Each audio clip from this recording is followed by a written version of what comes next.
Hi hello welcome to family tiles. അപ്പോൾ നമ്മൾ ഇന്നുള്ളത് നിലമ്പൂരാണ് കേട്ടോ. നിലമ്പൂർ ടൗണിനോട് തൊട്ടടുത്തായിട്ട് വളരെ മനോഹരമായ ഒരു ബംഗ്ലാവ് ഉണ്ട്. നിങ്ങൾ കേട്ടിട്ടുണ്ടോ? ആ ഒരു ബംഗ്ലാവിലേക്കാണ്, അതായത് ബംഗ്ലാവ് കുന്ന് എന്നാണ് അങ്ങോട്ട് പറയുന്നത്. നമ്മുടെ ചന്തക്കുന്ന് ബസ് സ്റ്റാൻഡിൻ്റെ നേരെ ഓപ്പോസിറ്റ് ഒരു വഴിയുണ്ട്. നിങ്ങളതിൽ സഞ്ചരിച്ചിട്ടുള്ളവരാണെങ്കിൽ വഴി കണ്ടിട്ടുണ്ടാവാം. അപ്പോൾ നമ്മൾ ആ ഒരു വഴിയിലൂടെ അകത്തേക്ക് കയറി കഴിഞ്ഞാലാണ് നമുക്ക് ടിക്കറ്റ് കൗണ്ടറും ചെറിയൊരു ചെക്ക് പോസ്റ്റ് പോലുള്ള ഒരു സ്ഥലമൊക്കെ വരുന്നത്. അവിടെ നിന്നും നമ്മൾ ടിക്കറ്റ് എടുത്തതിന് ശേഷം 50 രൂപയാണ് ടിക്കറ്റ് നിരക്ക് വരുന്നത്. പിന്നെ ഇതുപോലെ ഒരു ചുരം പാത പോലെ ആ കാടിനകത്തു കൂടെ കുറച്ച് ദൂരം അകത്തേക്ക് വണ്ടി ഓടിച്ച് കഴിഞ്ഞാലാണ് നമുക്ക് ബംഗ്ലാവിലേക്ക് എത്താൻ പറ്റുക. അപ്പോൾ ആ ഒരു യാത്രയിലാണ് നമ്മളുള്ളത്. വളരെ തിക്കായിട്ടുള്ള ഒരു ഫോറസ്റ്റ് ഏരിയയാണ്. അതിനിടയ്ക്ക് ഇതുപോലെ വഴിത്താരകളിൽ അടുത്ത് സൈഡിലൂടെയൊക്കെ നമുക്ക് ഇരിപ്പിടങ്ങളും കാര്യങ്ങളൊക്കെ ഒരുക്കിയിട്ടുണ്ട്. വളരെ മനോഹരമായ, വളരെ നാച്ചുറൽ ഭംഗി ആസ്വദിക്കാൻ പറ്റുന്ന, പ്രകൃതി ഭംഗി ഒരുപാട് ഒത്തിണങ്ങി വന്നിട്ടുള്ള ഒരു സ്ഥലം. ഇത് നമ്മളെ നിലമ്പൂർ ടൗണിനകത്ത് തന്നെയാണ്, ടൗണിനോട് തൊട്ടടുത്താണ് ഇത്രയും വലിയൊരു ഫോറസ്റ്റ് ഏരിയ ഉള്ളത്. ഓൾഡ് DFOs ബംഗ്ലാവ് എന്നാണ് ഇതിൻ്റെ പേര്.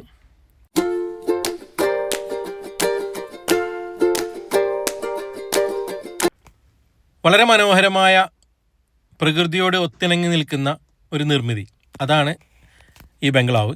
ബ്രിട്ടീഷുകാരുടെ സമയത്ത് അവരുടെ കാലത്ത് ഉണ്ടാക്കിയിട്ടുള്ള ഒരു നിർമ്മിതിയാണിതെന്നാണ് ഞാൻ മനസ്സിലാക്കുന്നത്. അതിനുശേഷം ഇപ്പോൾ അവിടെ ഇതുപോലുള്ള ഒരുപാട് പുതിയ നിർമ്മിതികളും അതിനോട് ചേർക്കപ്പെട്ടിട്ടുണ്ട്. ഇതൊരു ഇരിപ്പിടമാണ്. ഇതുപോലെ നമുക്കവിടെ കുടിവെള്ളം മറ്റ് സംഭവങ്ങളൊക്കെ കിട്ടുന്ന യൂണിറ്റും കാര്യങ്ങളൊക്കെ ഉണ്ട്. പ്ലാസ്റ്റിക് കുപ്പികളോ ബോട്ടിലുകളോ ഒന്നും തന്നെ ഇതിനകത്തേക്ക് കൊണ്ടുവരാനോ ഒന്നും പാടുള്ളതല്ല. പ്ലാസ്റ്റിക് ഫ്രീ സോണാണ്. അത് നമ്മളവിടെ ടിക്കറ്റ് എടുക്കുമ്പോൾ തന്നെ അവർ പറയുന്നതാണ്. നമ്മളെ കയ്യിലുള്ള കുപ്പികളും കാര്യങ്ങളൊക്കെ അവിടെ വെച്ചിട്ട് വേണം അകത്തേക്ക് വരാൻ. ഇതാണ് ഇതിൻ്റെ മുൻവശത്ത് നിന്ന് നോക്കുമ്പോഴുള്ള ഒരു മൊത്ത കാഴ്ച. എന്താണ് ഇതിൻ്റെ ഒരു സൗന്ദര്യം അല്ലേ? ഞാനിതിൻ്റെ മുന്നിൽ നിന്ന് ഈ വീഡിയോ പകർത്തുന്ന സമയത്ത് ഇതിവിടെ ഉണ്ടാക്കിയ ആ ഒരു കാലഘട്ടത്തിലും ഇതിൽ താമസിച്ചിരുന്ന ആളുകളെക്കുറിച്ചും അവർ ചിലവഴിച്ചിരുന്ന രീതികളെക്കുറിച്ചുമൊക്കെ ആലോചിക്കുകയായിരുന്നു. ആ ഒരു ബംഗ്ലാവിൻ്റെ നേരെ മുമ്പിൽ താഴോട്ട് ഇതുപോലൊരു വഴിയുണ്ട്. അങ്ങ് ഇറങ്ങി ചെന്നാൽ ചാലിയാർ പുഴയിലേക്ക് എത്തും എന്നാണ് പറഞ്ഞത്. അപ്പോൾ എല്ലാം ഫോറസ്റ്റാണ്, ചുറ്റും ഫോറസ്റ്റാണ്. ആ ഒരു സമയത്ത് വേട്ടയാടി പിടിച്ച് ഭക്ഷണം ഉണ്ടാക്കി കഴിക്കുന്ന ഒരു സ്റ്റൈലിലൊക്കെ ആയിരിക്കും അവർ ജീവിച്ചിട്ടുണ്ടാവുക അല്ലേ? നമ്മൾ സിനിമകളിലൊക്കെ കാണുന്ന പോലെ ബ്രിട്ടീഷുകാരുടെ ഒരു ലൈഫ് അല്ലെങ്കിൽ അവരുടെ ഒരു ജീവിത രീതിയൊക്കെ ഞാനിങ്ങനെ ആലോചിച്ചു ഈ ഒരു സമയത്ത്, ഇവിടെ നിന്ന് ഈ വീഡിയോ പകർത്തുന്ന ഈ ഒരു വേളയിൽ. അപ്പോൾ അതൊക്കെ ആലോചിച്ച് ഞാൻ അതിൻ്റെ അകത്തേക്ക് പ്രവേശിക്കാൻ പോവുകയാണ്. ഒരുപാട് കൂട്ടിച്ചേർക്കലുകൾ നടന്നിട്ടുണ്ടെങ്കിൽ പോലും അതിൻ്റെ ആ ഒരു സൗന്ദര്യം നിലനിർത്തിക്കൊണ്ടാണ് എല്ലാം ചെയ്തിട്ടുള്ളത്. ഒരുപാട് വാതിലുകളൊക്കെയുള്ള ഒരു ബംഗ്ലാവാണ്. വാതിലുകളൊക്കെ വളരെ വലിയ രീതിയിലുള്ള വാതിലുകളും കാര്യങ്ങളൊക്കെയാണ് ഇതിനുള്ളത്. അപ്പോൾ നമ്മൾ അതിനകത്തേക്ക് പ്രവേശിക്കാൻ പോവുകയാണ്.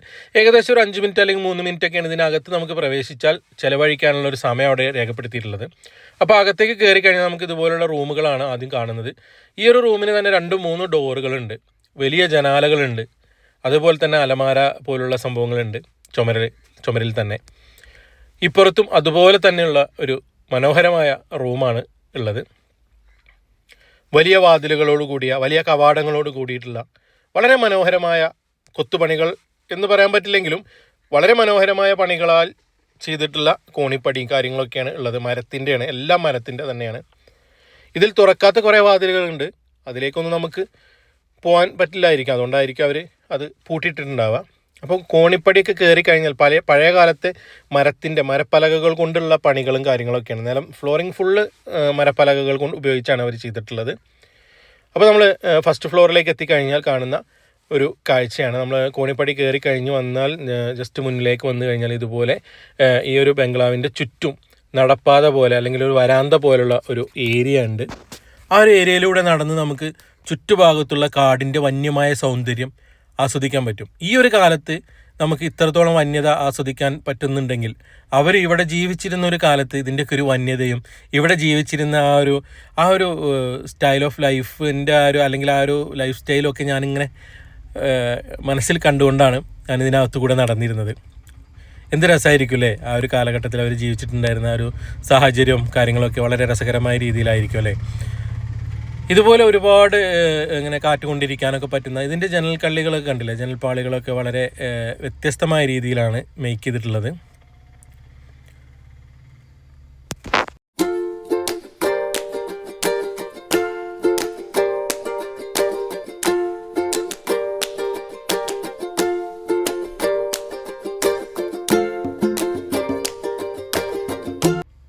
മുകളിലെ ബാൽക്കണി പോലുള്ള സ്ഥലത്ത് നിന്ന് നോക്കിക്കഴിഞ്ഞാൽ നമുക്ക് ഞാൻ നേരത്തെ പറഞ്ഞ താഴോട്ട് ഇറങ്ങി പോകാനുള്ള ആ ഒരു പടവുകളും കാര്യങ്ങളൊക്കെ കാണാൻ പറ്റും. ഈ കൈവരി അല്ലെങ്കിൽ നമുക്ക് ഇരിപ്പിടം എന്നതുപോലെ അവർ സെറ്റ് ചെയ്തിട്ടുള്ളതെല്ലാം തന്നെ മരപ്പലക കൊണ്ടാണ്, മരപ്പണികളാണ്, എല്ലാം മരപ്പണികളാണ്. അതുകൊണ്ട് തന്നെ ഇതിൻ്റെ ഒരു സൗന്ദര്യം എടുത്തു പറയേണ്ടതാണ്. മുകളിലും ഒരുപാട് റൂമുകളും കാര്യങ്ങളും, അല്ലെങ്കിൽ നമുക്ക് മനസ്സിലാക്കാൻ പറ്റാത്തത്ര വാതിലുകൾ, ഏതൊരു വാതിലൂടെ പോയാലും നമ്മൾ എങ്ങോട്ടാണ് എത്തുന്നതെന്നോ അതേ ചിലപ്പോൾ നിൽക്കുന്ന സ്ഥലത്ത് തന്നെ വീണ്ടും നടന്നു പോയി തിരിച്ചെത്തും. അല്ലെങ്കിൽ അങ്ങനെ എല്ലാ സ്ഥലത്തേക്കും വെന്റിലേഷനും കാര്യങ്ങളും വാതിലുകളും ഒക്കെയുള്ള വളരെ മനോഹരമായൊരു നിർമ്മിതിയായിട്ടാണ് എനിക്കിതിനെ തോന്നിയത്. ഒരുപാട് സമയം ഇതിനകത്ത് നമുക്ക് ചിലവഴിക്കാം പറ്റും. കാരണം എന്താ വെച്ചാൽ ഈ ഒരു ചൂട് സമയത്ത് പോലും ഇതിനകത്ത് ചൂട് എന്ന് പറയുന്ന സംഭവമല്ല, നല്ലൊരു കൂളിംഗ് പോലുള്ള അല്ലെങ്കിൽ AC ഇട്ടിട്ടുള്ള റൂമിൽ നമ്മൾ നടക്കുന്ന പോലുള്ള അനുഭവമാണ് എനിക്ക് ഇവിടുന്ന് കിട്ടിയത് കേട്ടോ. വളരെ വ്യത്യസ്തമായൊരു അനുഭവമായിട്ടാണ് എനിക്ക് ഈ ഒരു സമയത്ത് അതിനെക്കുറിച്ച് പറയാനുള്ളത്.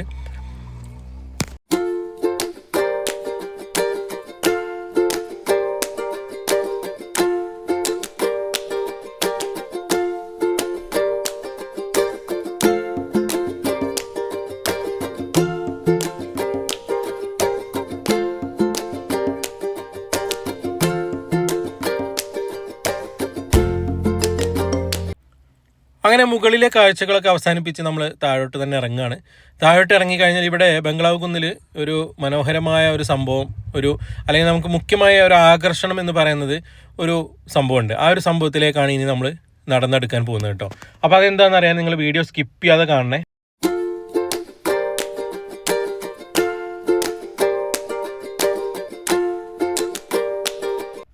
അങ്ങനെ നമ്മൾ ബംഗ്ലാവിൻ്റെ പുറകുവശത്ത് എത്തിയിരിക്കുകയാണ്. ഈ ഒരു ഭാഗത്ത് വേറെയും കുറേ നിർമ്മിതികളൊക്കെ നമുക്ക് കാണാൻ കഴിയും. വലിയൊരു വാട്ടർ ടാങ്ക് ഉണ്ട്, അതിന് പുറകിലായിട്ട് ഒരു പഴയ വീട് പൊട്ടിപ്പൊളിഞ്ഞ് കിടക്കുന്നുണ്ട്, പഴയൊരു നിർമ്മിതി. അപ്പോൾ ഇതാണ് ഞാൻ പറഞ്ഞ മുഖ്യ ആകർഷണ ഘടകം. സ്കൈ വാക്ക് എന്നാണ് ഇതിൻ്റെ പേര്. ഇങ്ങനൊരു നിർമ്മിതി ഞാൻ ഇതുവരെ ആസ്വദിച്ചിട്ടില്ല.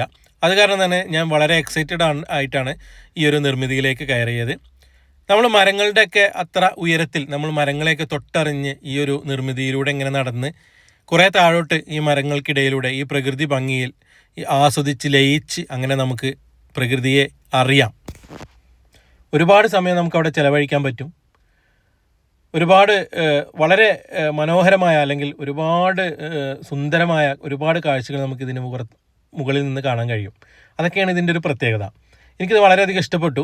നിങ്ങൾ നിലമ്പൂർ വരുന്ന ആളുകളാണെങ്കിൽ നിലമ്പൂർ ട്രെയിനിന് വരാം, അതേപോലെ ബസ്സിന് വരാം, നിങ്ങൾ സ്വന്തം വണ്ടികളിൽ വരാം. എങ്ങനെ വരികയാണെങ്കിലും നിലമ്പൂർ വരുന്ന ആളുകൾ ഈ ഒരു സ്ഥലം, ഈ ബംഗ്ലാവ് കുന്നെന്ന് പറയുന്ന സ്ഥലം എക്സ്പ്ലോർ ചെയ്യാതെ പോവരുത്. അത്രയും മനോഹരമായ ഒരു സ്ഥലമാണ്.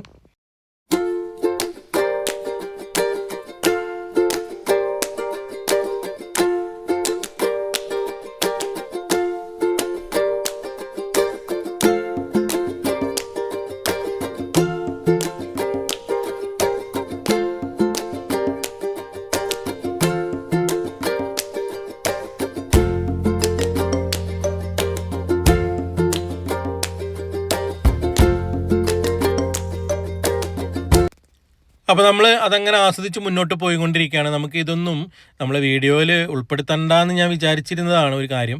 വേറൊന്നുമല്ല, നമുക്ക് വീഡിയോയിൽ നമ്മളെ ഈ ഒരു സൗന്ദര്യങ്ങൾ അതേപോലെ ഇതുപോലുള്ള നിർമ്മിതികളുടെയൊക്കെ പൂർണ്ണമായ രീതിയിലുള്ള ഒരു കവറിങ് അല്ലെങ്കിൽ ഒരു കവറേജ് നമുക്ക് നടത്താൻ പറ്റാത്തത് പലപ്പോഴും പുതുതലമുറയിൽപ്പെട്ട കപ്പിൾസായിട്ട് വന്നിരിക്കുന്ന കുറേ കുട്ടികളുടെ കാഴ്ചകൾ നമുക്ക് പകർത്തുന്നതിന് ലിമിറ്റ് ഉണ്ട്. അവർക്ക് പ്രശ്നമൊന്നുമില്ല, പക്ഷെ നമുക്കൊരു ലിമിറ്റ് ഉണ്ടല്ലോ.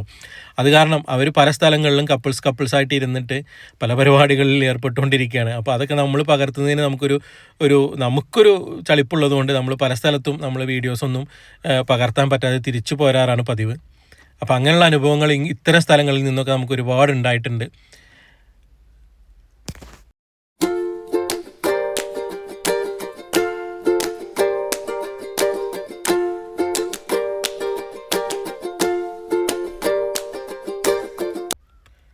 എന്തായാലും ഞാൻ കുറേ സമയം ആ ഒരു ഭാഗത്തൊക്കെ ചിലവഴിച്ചതിന് ശേഷം വീണ്ടും നമ്മൾ ഏകദേശം ആ ഒരു ബംഗ്ലാവിൻ്റെ അതേ ഉയരത്തിലാണ് നമ്മളിപ്പോൾ ഇതിന് ഏറ്റവും ഉയരമുള്ള ഒരു ഭാഗത്ത് നിൽക്കുമ്പോൾ നമുക്ക് ഫീൽ ചെയ്യുന്നത് അല്ലേ. അപ്പോൾ ഒരു 2 നില ബിൽഡിങ്ങിൻ്റെ അത്ര ഉയരത്തിലാണ് നമുക്ക് ഈ ഒരു നിർമ്മിതി ഉള്ളത്. അപ്പോൾ അതൊക്കെ ആസ്വദിച്ചതിന് ശേഷം നമ്മൾ വീണ്ടും പുറത്തോട്ട് ഇറങ്ങുകയാണ്. ഇനി നമ്മൾ നിലമ്പൂരിൽ തന്നെയുള്ള അടുത്തൊരു